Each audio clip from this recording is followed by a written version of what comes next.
कन्याकुमारी से कश्मीर तक भारत जोड़ो यात्रा की थी। 4000 किलोमीटर हम चले, हजारों लोग,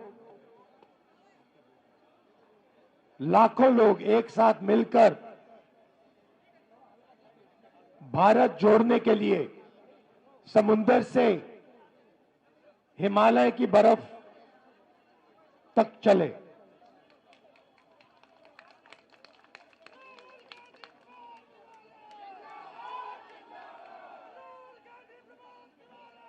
भैया बोलने दीजिए, ये आप नारे बाद में।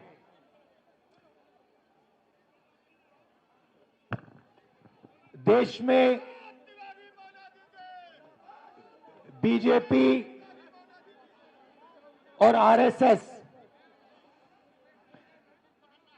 नफरत और हिंसा फैला रही है।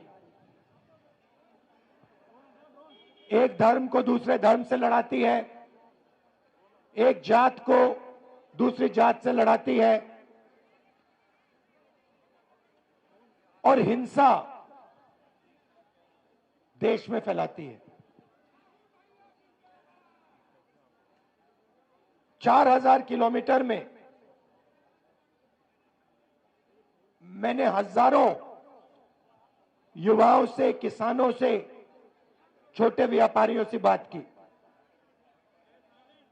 7 घंटे हम चलते थे, 15 मिनट शाम को ऐसा भाषण होता था और लोगों ने मुझे सिर्फ 2-3 बात बोली। सबसे पहले, हर प्रदेश में बेरोजगारी, बेरोजगारी, बेरोजगारी, बेरोजगारी, जहां भी आप देखो बेरोजगारी दिखेगी। युवाओं से बात करो, कहते राहुल जी 5-6 लाख रुपए, 10 लाख रुपए हमने प्राइवेट यूनिवर्सिटी और कॉलेजेस को दिया है। हमने सोचा था, ये झंडा हटाइए, हमने सोचा था कि ये जो हमने 5-6 लाख रुपए प्राइवेट कॉलेज और यूनिवर्सिटी में डाला, इससे हमें एक डिग्री मिलेगी और डिग्री से हमें रोजगार मिलेगा। हमने रोजगार पाने के लिए ये शिक्षा ली है। ये कॉलेज की degree, medical degree, legal degree, ये हमने ऐसे नहीं ली, हमने ये रोजगार पाने के लिए ली है। और 5-6 लाख, 10 लाख खर्च करने के बाद हमें पता लगता है कि प्राइवेट कॉलेज और यूनिवर्सिटी वालों ने हमारा पैसा ले लिया, एक कागज हमें पकड़ा दिया और हिंदुस्तान में उस कागज का कोई मतलब ही नहीं है, क्योंकि उस कागज से हमें रोजगार तो नहीं मिलता। दूसरों ने कहा राहुल जी हम पढ़ते हैं और फिर एग्जाम के दिन पेपर लीक हो जाते हैं और युवाओं के मोबाइल फोन पे हमें दिखते हैं, मोबाइल पे हमें दिखते हैं। मतलब हमने 6-7 लाख रुपए डाले, हमने मेहनत की और किसी चोर ने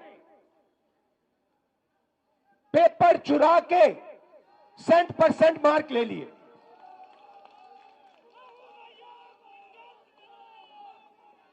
अब जब ये मेरे पास आते थे, नहीं सुनो डिस्टर्ब मत करो, जब भी मेरे पास ये आते थे, युवा आते थे, कन्याकुमारी से लेकर कश्मीर, हर प्रदेश में मैं उनसे पूछता था भैया एक बात बताओ, पूछना नहीं चाहिए मगर मैं पूछता था, भैया मुझे बात बताओ तुम्हारी जात क्या है? और 90% लोग, कोई मुझे कहे मैं पिछड़ा हूं, कोई मुझे कहे मैं दलित हूं, कोई मैं कुछ कहे मैं आदिवासी हूं। और जब जनरल कास्ट वाला मेरे पास आता था, मैं पूछता था भैया तुम्हारे माता पिता अमीर है या गरीब? वो कहता था गरीब है। तो फिर मैंने पता लगाया। मैंने कहा यहां पे यात्रा में मुझे पिछड़े लोग, दलित लोग, आदिवासी, गरीब, जनरल कास्ट के लोग मिल रहे हैं। मैंने पता लगाया कि भैया ये देश में है कितने?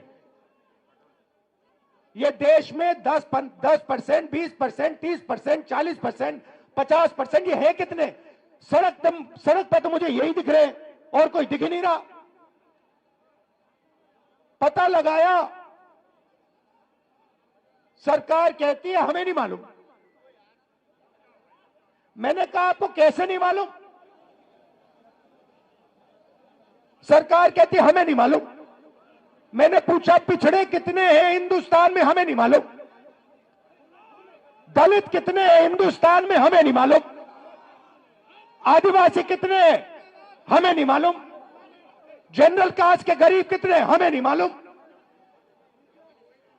मैं आपसे पूछना चाहता हूं, देश में पिछड़े वर्ग के लोग कितने हैं? बताओ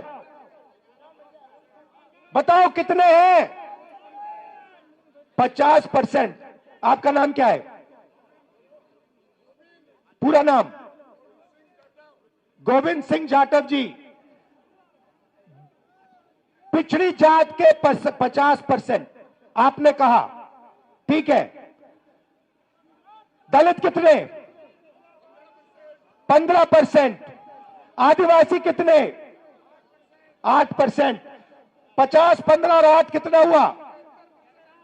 73%। 73% आबादी, 73% आबादी दलित, आदिवासी, पिछड़े। भैया शांत हो जाइए, डिस्टर्ब मत कीजिए। अब यहां मैं भीड़ में पूछना चाहता हूं, यहां पे पिछड़े लोग कितने? हाथ उठा के दिखाओ। ये देखो 50%। दलित कितने? हाथ उठा के दिखाओ। आदिवासी यहां कम है, ठीक है। अब मैं आपसे पूछना चाहता हूं, यहां पे मुझे भीड़ में पिछड़े और दलित तकरीबन 50-60% दिख रहे हैं, ठीक है।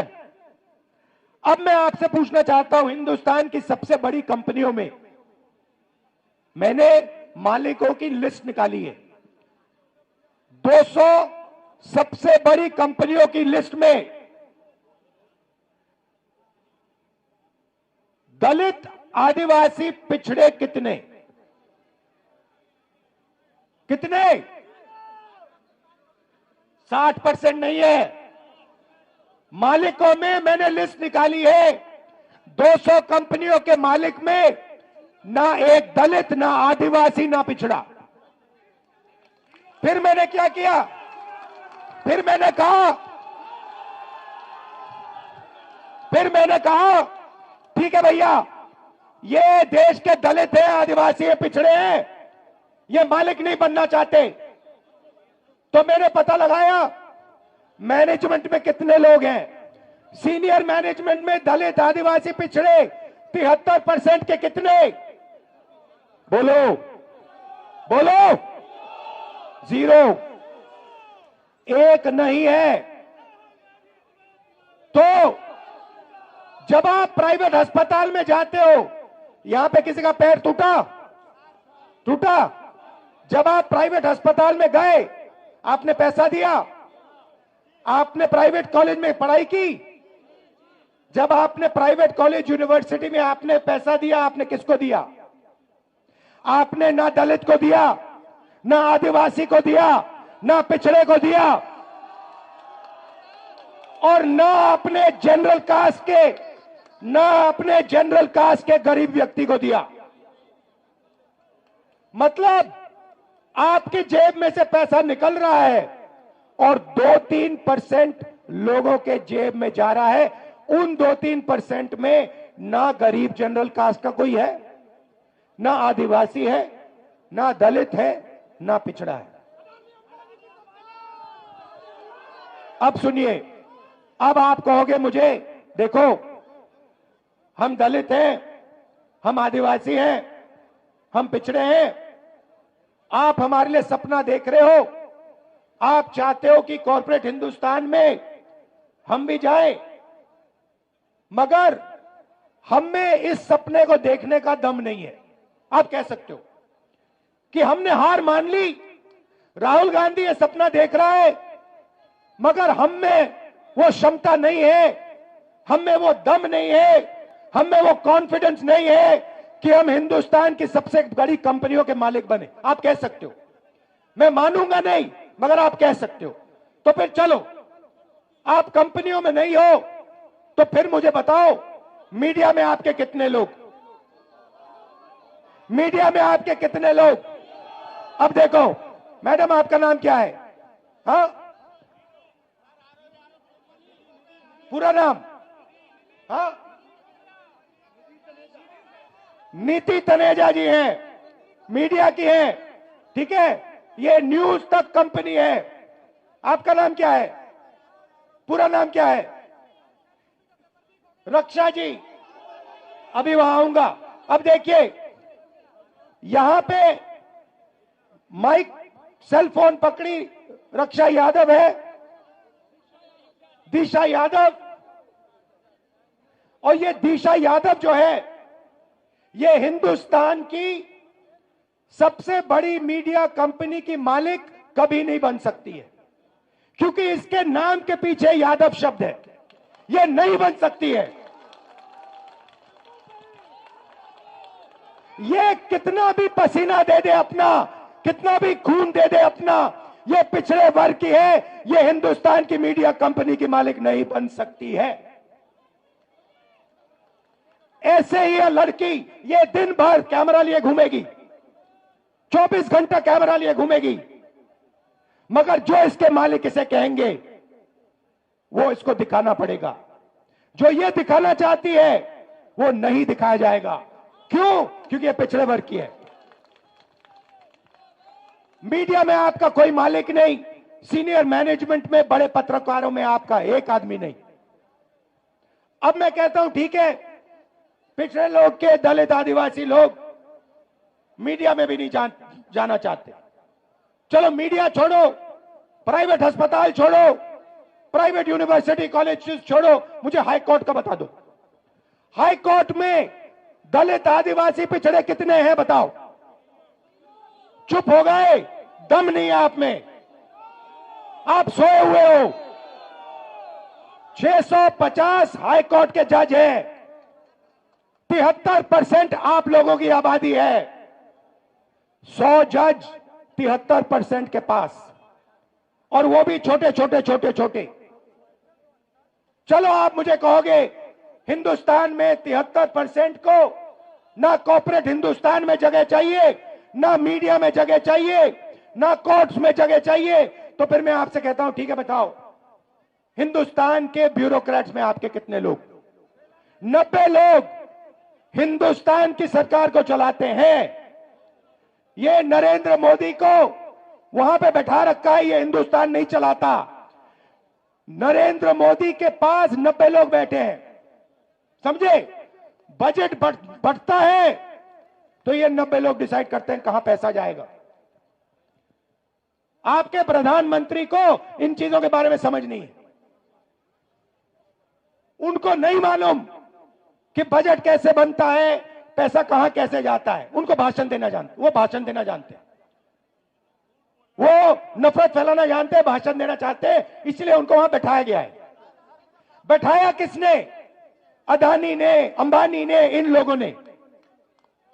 ठीक है, अब सुनिए, 90 लोगों में से आपके बजट का एक एक रुपया ये 90 लोग बांटते हैं। डिफेंस में कितना जाएगा? अग्निवीर योजना होगी या नहीं होगी? नहीं भैया बोलो, जितना बोलना है आपको। नहीं होगी, कुछ फर्क नहीं पड़ता, कुछ फर्क नहीं पड़ता। आप में कुछ दम नहीं है, आप में कुछ दम नहीं है, बोलो जितना बोलना है, कुछ नहीं होगा। अरे भाई सुन लो, समझ लो, समझ लो, समझ लो, आपके दिमाग में बात बैठ नहीं रही है। आप जितना चिल्लाना चाहते हो चिल्ला लो, जितना आप कहना चाहते हो अग्निवीर नहीं होगा चिल्ला लो, कुछ फर्क नहीं पड़ने वाला। आप में दम नहीं है, आप में दम नहीं है। अग्निवीर होगा, अग्निवीर होगा। क्यों? क्योंकि अदानी चाहता है इसलिए अग्निवीर होगा, मोदी चाहता है इसलिए अग्निवीर होगा। कैसे? वो क्या दम नहीं है आप में? कैसे नहीं होने? देखो हो रहा है। आप चिल्लाते हो और कुछ नहीं करते, दम नहीं है आप में। 73% में दम नहीं है। सुलह रख, मैं बताऊंगा आपको रास्ता, मैं रास्ता बताऊंगा, मगर दम नहीं है तुम लोगों में। तुम लोग सोए हुए लोग हो। मैं खुल के तुम्हारे सामने बोल रहा हूं, तुम लोग सो गए हो। 73% हिंदुस्तान का जो बब्बर शेर है, जो इस देश को चलाता है, जो इस देश को आगे ले जाता है, वो सो गया है, डर गया है। ये देश की सच्चाई है। आप कहो जितना कहना है अग्निवीर नहीं होगा, अग्निवीर नहीं होगा, नहीं होगा। 73% में दम नहीं है। होगा। कैसे नहीं होगा? अदानी ने डिसाइड किया होगा, होगा। नरेंद्र मोदी ने डिसाइड किया होगा, होगा। 90 ब्यूरोक्रेट्स ने डिसाइड किया है, होगा, होगा। दम नहीं है तुम में। अब सुनो, अब सुनो, 90 लोगों में से आर्मी में कितना पैसा जाता है वो डिसाइड करते हैं, स्वास्थ्य में कितना जाएगा वो डिसाइड करते हैं, किसान बिल वो डिसाइड करते हैं। 90 में से आपका कितना? 90 में से दलित आदिवासी पिछड़ों की कितनी भागीदारी मुझे बताओ? 90 में से 3 ओबीसी, 3 दलित, 1 आदिवासी, 90 में से 7 आपके। और सुनो, पता कहां बैठे? बड़ी बड़ी मिनिस्ट्री में नहीं बैठे, डिफेंस मिनिस्ट्री में नहीं बैठे, फाइनेंस मिनिस्ट्री में नहीं बैठे। कहां बैठे? छोटे से कमरे में बैठे हैं पीछे। और उनको कहा जाता है तुम लोग चुप हो जाओ, ज्यादा बकवास मत करो, नहीं तो तुम्हारा एसीआर उड़ा दिया जाएगा। एसीआर समझते हो? नहीं समझते। एनुअल कॉन्फिडेंशियल रिपोर्ट, जिससे पिछड़े ब्यूरोक्रेट्स की, दलित ब्यूरोक्रेट्स की, आदिवासी ब्यूरोक्रेट्स की रोज हत्या होती है। एसीआर नाम समझ लो। समझे? चुप हो गए? समझे? अब सुनो, 90 में से आपके 3, आपकी आबादी 73%, 73%, 90 में से 3 आपके। आप जानते हो 100 रुपए में से अगर हिंदुस्तान की सरकार 100 रुपए खर्च करती है, आप जानते हो आपकी कितनी भागीदारी है? 73%। जानते हो? 100 में से 73% की भागीदारी 6 रुपए 10 पैसे। 100 रुपए का नोट दो मुझे, 100 रुपए का नोट दो मुझे। मैं ठीक से समझाऊंगा आज आपको तो समझोगे। 100 रुपए का नोट दो, ये रहा 100 रुपए का। अब 6 पैसे की कोई चीज दो मुझे, 6 रुपए की चीज दो मुझे कोई। 6 रुपए निकालो जेब से। ये लो, ये लो 6 रुपए, ये लो, ये लो, ये लो, ये देखो, ये बजट में से 100 रुपए गए ना। अगर 100 रुपए बजट में खर्च हुए,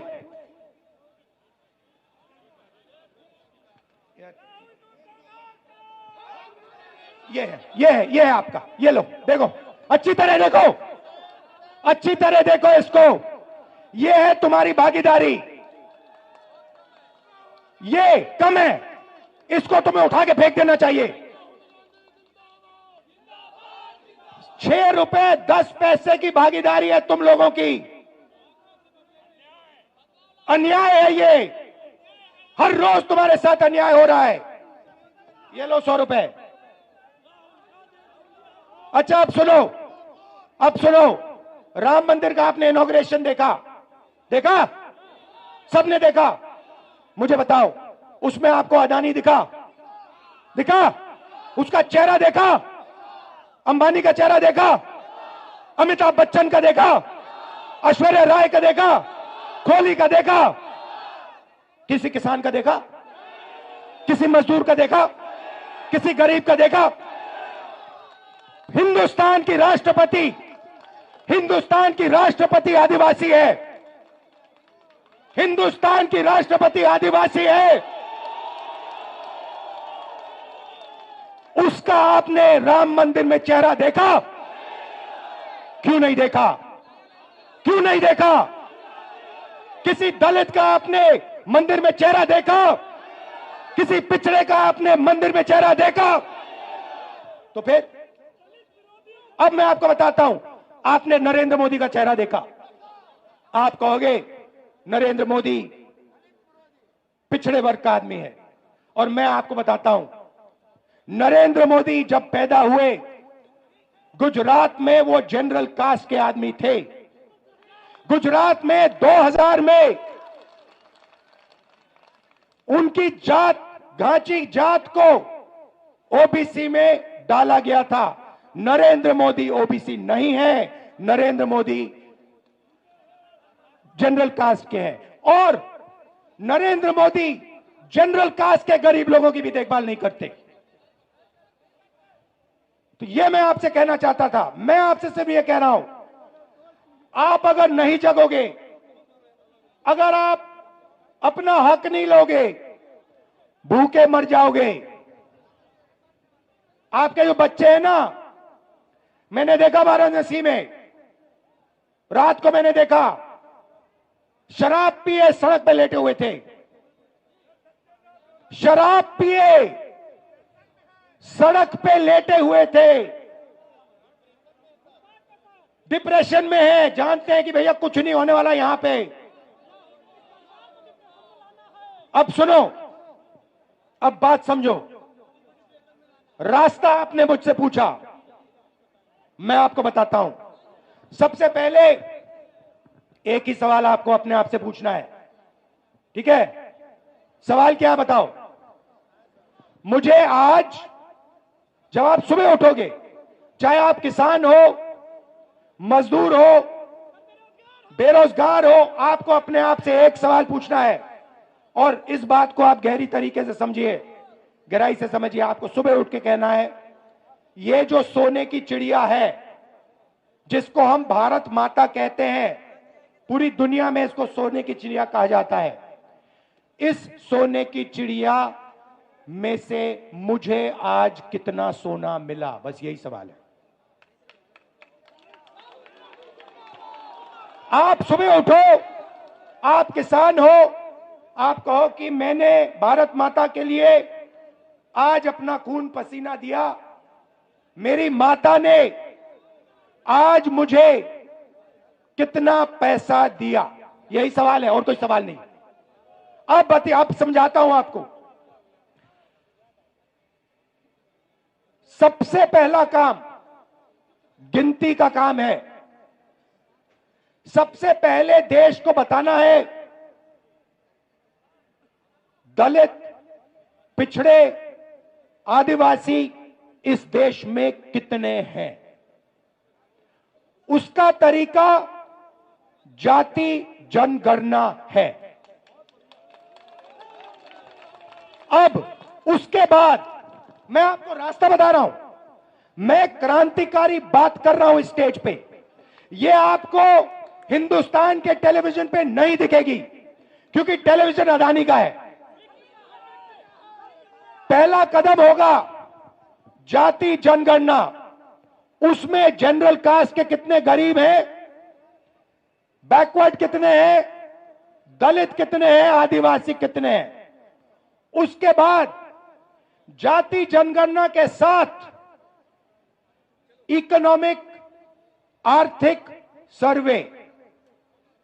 उसके बाद पता लगेगा कि पिछड़ों के पास इस देश का इतना धन है, गरीब जनरल कास्ट के पास इस देश का इतना धन है, अमीर जनरल कास्ट के पास, अरबपतियों के पास इतना धन है, पिछड़ों के पास, दलितों के पास, आदिवासियों के पास इतना धन है। और जिस दिन वो ऐसे ऊपर लिख दिया जाएगा, उस दिन सारे के सारे बब्बर शेर जग जाएंगे। यह रास्ता है। अब जब मैंने जाति जनगणना की बात की, गिनती की बात की, नरेंद्र मोदी जी स्टेज पे जाते हैं, भाषण देते हैं, ऐसे कहते हैं, भाइयों और बहनों, भाइयों और बहनों, देश में सिर्फ दो जात हैं, एक गरीब है और एक अमीर है। देश में जात नहीं है। अरे भाई, अगर जात नहीं है तो तुम ओबीसी कैसे बन गए? जब जाति जनगणना का समय आया तो नरेंद्र मोदी ओबीसी शब्द को भूल गए। जब पैसे का सवाल आया तो नरेंद्र मोदी ओबीसी शब्द भूल गए, पिछड़ा शब्द भूल गए, कहते हैं दो ही जात है। नोटबंदी की, ये जो सब दुकानदार हैं, इनको बर्बाद कर दिया, किसानों को मार दिया, तब ओबीसी थे। जीएसटी लाए, पिछड़ों को मार दिया, तब ओबीसी थे। 14 लाख करोड़ रुपए उन्होंने अदानी जैसे लोगों का कर्जा माफ किया, तब ओबीसी थे। मैंने जाति जनगणना की बात की, सोने की चिड़िया की बात की, धन को बांटने की बात की, तो सिर्फ दो जात है, नरेंद्र मोदी ओबीसी नहीं है। आप ही बात समझिए। और मैं आपको बता रहा हूं, ये मीडिया वाले कुछ भी कर लें, कोई भी कुछ कर ले, इस तूफान को नहीं रोका जा सकता। ये आज नहीं तो कल 73% जग जाएगा। वो आस्ते आस्ते जगेगा। जब वो जगेगा, जब उसको सच्ची चोरी समझ आएगी, तब इस देश में क्रांति शुरू हो जाएगी, तूफान आ जाएगा। आखिरी बात आपसे कहना चाहता हूं। आपका नाम क्या है? हाँ, ऋषभ। क्या ऋषभ सिंह, ऊपर आओ।